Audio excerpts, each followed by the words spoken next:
پچھلے دنوں آپ نے دیکھا ہوگا کہ غزہ کے معاملے پر کچھ نیریٹو چینج ہونا شروع ہوا ہے۔ غزہ پر ہم یہ تو جانتے ہیں کہ اسرائیل کی بربریت جاری ہے، اور اب اسرائیل کے اندر سے بھی جس طرح کی کارروائیاں وہاں سے کی جا رہی ہیں، جس طرح غزہ میں کھانے کے ٹرکس کو اندر نہیں داخل ہونے دیا جا رہا، اسرائیل کے اپنے لوگ بھی اس کے اوپر آواز اٹھا رہے ہیں۔ یو این ابھی اس صورتحال کو گھمبیر قرار دے رہی ہے۔ گزشتہ 2 دنوں سے میں دیکھ رہی ہوں کہ کینیڈا اور یو کے اور فرانس کی جانب سے ایک سخت موقف اختیار کیا گیا، اور ان کی جانب سے کہا گیا کہ اگر اسرائیل کی جانب سے مسلسل یہی طریقہ کار یا یہ جینوسائیڈ جاری رہا تو پھر ہمیں دیکھنا ہوگا کہ ہم کیا فیصلے لیتے ہیں، اور کیا ہم اسرائیل کے لیے تمام تر جو ٹریڈنگ کے ہمارے روابط ہیں ان کو بھی ختم کر سکتے ہیں۔ تو یہ ایک بڑا سخت میسیج وہاں سے آیا ہے، لیکن ہم دیکھ رہے ہیں کہ یہ تمام تر جو پوائنٹ آف ویو ہے وہ تو بدل رہا ہے، لیکن اس کا اثر اسرائیلی وزیر اعظم بنیامین نیتن یاہو پر کوئی نظر نہیں آتا۔ عارضی جنگ بندی تو کر دی گئی ہے، لیکن ان کی جانب سے ابھی بھی یہ بیان دیا جا رہا ہے کہ یرغمالیوں کی رہائی کی شرط کا اعلان ان کی جانب سے سامنے آیا ہے، اور فلسطینی کیمپوں پر ہم دیکھ رہے ہیں کہ مسلسل اس بیچ بھی حملے کیے جا رہے ہیں، اور خاص کر بچوں کو نشانہ بنایا جاتا ہے، خاص کر آنے والی جنریشن کو ختم کرنے کی تیاری کی جا رہی ہے، خاص کر یہ کوشش کی جا رہی ہے کہ وہاں کی عورتوں کو نشانہ بنایا جا سکے، وہاں کی عوام ان کی جو اوورال ڈیموگرافی ہے اس کو مکمل طور پر تبدیل کیا جا سکے۔ ویسٹ میں اس حوالے سے آوازیں تو اٹھ رہی ہیں، لیکن کیا اس کا کوئی امپیکٹ ہونے جا رہا ہے؟ کیا امریکہ کو اوورال اس پر موقف بدلنے کی ضرورت ہے؟ اس پر ذرا بات کریں گے، لیکن اس سے پہلے آپ کو سنوانا چاہتے ہیں جو چند ایک ویڈیوز ابھی سوشل میڈیا پہ بھی فلوٹ کر رہی ہیں، ہماری نظروں سے بھی گزر رہی ہیں۔ ایک بچے کی دردناک آواز ہے، ایسے کئی بچے ہیں جو سسکیوں اور آہوں کے ساتھ التجائیں کر رہے ہیں، دعائیں مانگ رہے ہیں کہ اس جگہ پر یعنی غزہ پر بمباری کو کسی طور سے روک دیا جائے۔ اسی پورے معاملے پر بات کرتے ہیں، ہمارے ساتھ موجود ہیں جمیل احمد صاحب، آپ سابق سفیر ہیں، بہت شکریہ۔ السلام علیکم and good morning to you, how are you Jameel صاحب؟ I'm good. صبح بخیر۔ صبح خیر آپ کو بھی۔ جمیل صاحب، ابھی ریسنٹلی سیز فائر کی بات ہوئی، اس کے بعد ہم نے دیکھا کہ مسلسل غزہ کے اوپر حملے جاری ہیں، کئی ٹرک انتظار کر رہے ہیں، 50 سے زائد بلکہ 100 سے زائد تعداد میں بارڈرز کے اوپر ٹرک انتظار کر رہے ہیں، لیکن کئی ہفتوں بعد ایک ٹرک کو وہاں جانے کے اندر اجازت دی جاتی ہے، اور پھر جب ان ٹرکس کو کھولا جاتا ہے تو وہ اتنے عرصے سے یعنی اتنے دنوں سے وہاں پر کھڑے ہوتے ہیں کہ اس کے اندر جو موجود غذا ہے اس میں سے کئی ایسے پیکٹس تو خراب ہو جاتے ہیں، اور وہ لوگ مجبور ہیں کیونکہ گیون اتنا کم ہے، وہ مجبور ہیں وہی خراب کھانا، کیڑوں والا کھانا اپنے بچوں کو دینے کے لیے، کیونکہ اور ان کے پاس کوئی آپشن نہیں ہے۔ وہاں مسلسل جینوسائیڈ کیا جا رہا ہے۔ ابھی یورپ کی جانب سے، فرانس کی جانب سے، یو کے کی جانب سے، کینیڈا کی جانب سے ایک تھریٹ تو آئی ہے، but what do you think یہ کتنی مؤثر ہو سکتی ہے تھریٹ، اور اس کا کیا امپیکٹ نکلے گا؟ اچھا، نہیں لگتا کہ یہ تھریٹ کوئی کسی اس میں ٹرانسلیٹ ہو سکتی ہے یا اسرائیل پہ اس کا کوئی اثر پڑے گا، کیونکہ اسرائیل نے ٹھان لی ہے، اور یہ ایک تسلسل ہے ایک بہت بڑے گیم کا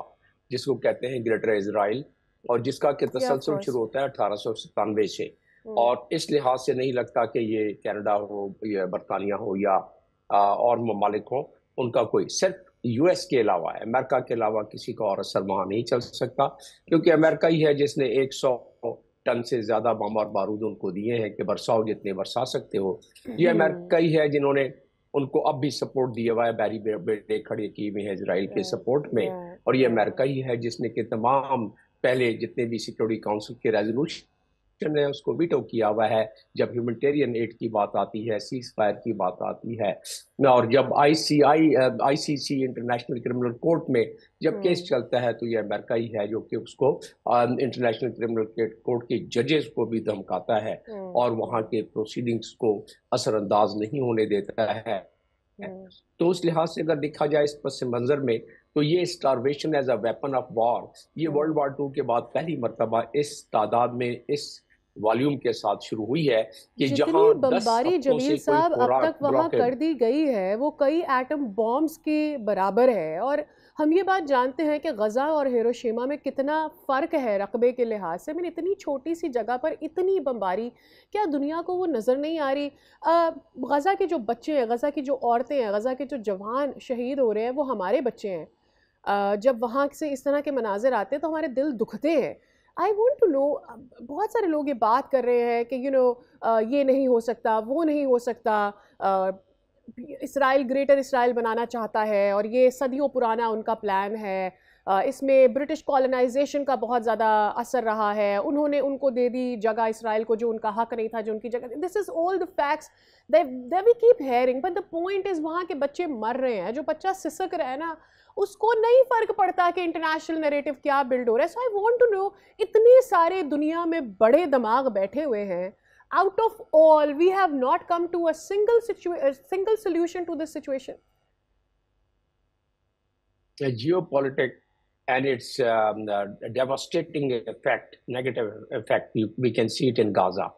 So it's ruthless. In fact, geopolitics is ruthless. Its implication and effects are ruthless. قوموں کو اس کا اندازہ نہیں ہوتا ہے, لیکن میں سمجھتا ہوں کہ OIC کنٹریز کو اس کا اندازہ ہے. اور ابھی عرب لیگ نے بھی جو 4-5 دن قبل ایک میٹنگ کی,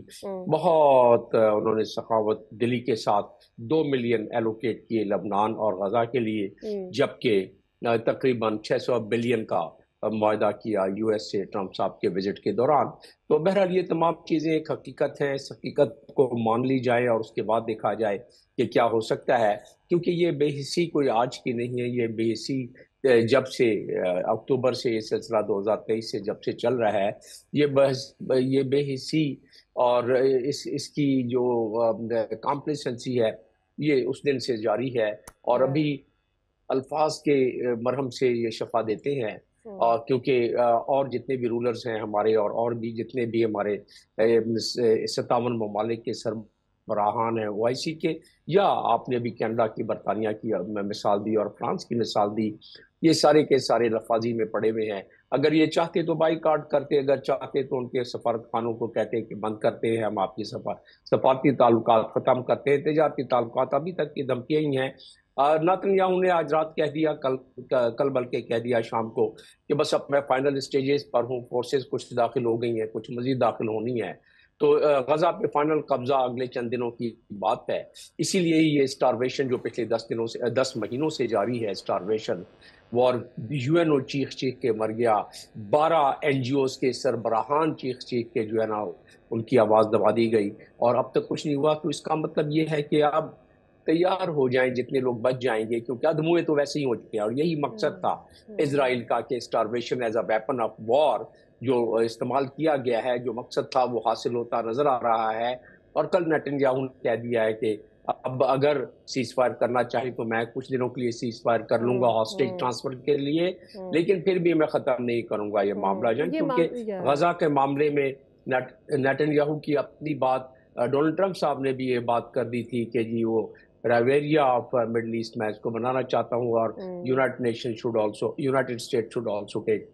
کنٹرول آف اٹ. یہ دونوں باتوں کو اگر ملا کے انٹرپریٹ کیا جائے تو محسوس ہوتا ہے کہ آئندہ چند دنوں چند ہفتوں کی بات ہے کہ یہ قصہ اب دنیا کی نظر کے سامنے یہ ہوتا ہوا, یہ بلکتی ہوئی انسانیت جو اتنے مہینوں سے اور اتنے عرصے سے چل رہی ہے, کہ جس میں تقریباً 54,000 افراد اب تک جو ہے وہ جاں بحق ہو چکے ہیں, 35,700 سے زیادہ, تقریباً 36,000 کے قریب بچے اور عورتیں اس میں جاں بحق ہو چکے ہیں, شہید ہو چکے ہیں. 450 کے قریب ورکرز جو ہیں وہ ایڈ ورکرز وہ اس میں اپنی جان گنوا بیٹھے ہیں, اور تقریباً 200 کے قریب جرنلسٹ جان گنوا بیٹھے. تو اس سے زیادہ اور کیا مثال, یہ سارے فگرز تو موجود ہیں نا, یہ تو فیکٹس ہیں. لیکن اگر یہ فیکٹس دنیا کو اور دنیا کے سربراہان کو منہ نہیں چڑھا سکتے اور ان کے ضمیر کو جھنجھوڑ نہیں سکتے صرف الفاظ کے لحاظ سے, وہ کہتے ہیں نا کہ الفاظ کے مرہم سے شفا دینے چلے ہیں, ان تازہ مسیحاؤں کا انداز تو دیکھو, کینیڈا ہو گیا, فرانس ہو گیا, اور اس کے علاوہ UK ہو گیا, یہ سارے الفاظ کی بھی الفاظی چل رہی ہے. میں سمجھتا ہوں کہ بس اب چند دنوں کی بات ہے, لوگ اس پر مسلم دنیا بھی خاموشی اختیار کی ہوئی ہے. جبین صاحب مجھے یہ بتائیے گا, ڈو یو تھنک کہ جو مسلم نیشنز ہیں انہوں نے اتنا یا انف ایفرٹ کیا ہے, انف لابنگ کی ہے ود امریکہ کہ ہم ان سے بات کر سکیں, اور یا اس کو اپنے الٹیمیٹ جو آپ کہہ رہے ہیں کہ جی ایک ٹارگٹ سیٹ کیا ہوا ہے اسرائیل کی جانب سے, اس طرف جانا ہی ہے اور کوئی بات فرق ہی نہیں ڈالے گی؟